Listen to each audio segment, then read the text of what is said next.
Hello and welcome back to our channel. Today, we're diving into some significant changes announced by the Canadian government concerning international students and postgraduate work opportunities.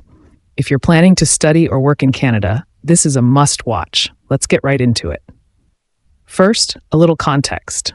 Canada has seen an exponential growth in its temporary resident population over the past few years, with numbers skyrocketing from 437,000 in 2019 to 1.2 million in 2023. With over 800,000 international students in Canada in 2022 alone, this rapid increase has raised concerns about housing, healthcare capacity, and overall sustainability.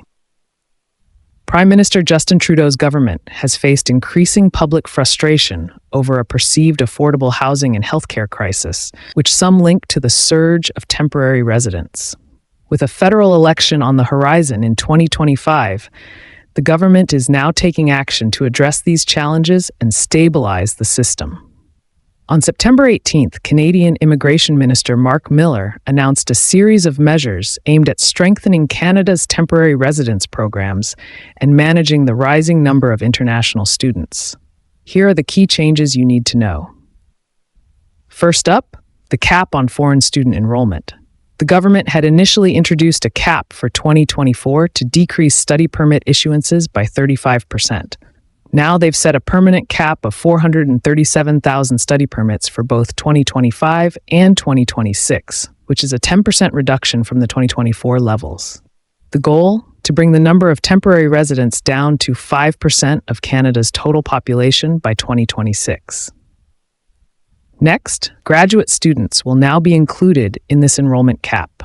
Previously, students pursuing master's and Ph.D. programs were exempt.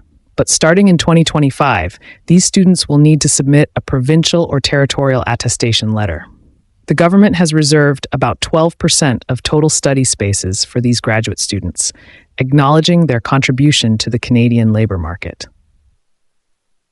Now, for those planning to work in Canada post-graduation, there are crucial updates. Graduates with degrees will still be eligible for the PGWP of up to 3 years.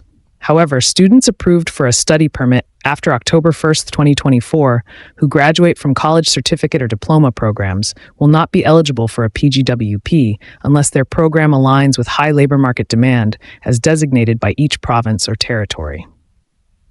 In addition, starting November 1st, 2024, PGWP applicants must demonstrate language proficiency. This means passing a minimum Canadian language benchmark, CLB, of 7 for university graduates or 5 for college graduates. This requirement is part of the government's effort to ensure that international students are well prepared to transition into Canada's labor market. Changes have also been made to spousal work permit eligibility. Later this year, only spouses of master's degree students in programs lasting at least 16 months will qualify for a spousal work permit. This is a significant shift from previous policies where spouses or partners of students at the graduate level could easily obtain work permits.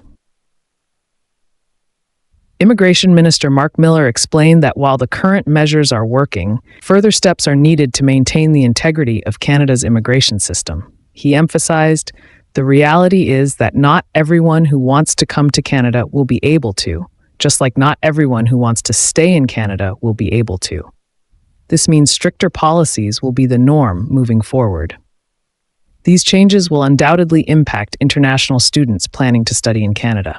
With tighter caps, revised PGWP eligibility, and new language requirements, future students will need to be more strategic in choosing their study programs.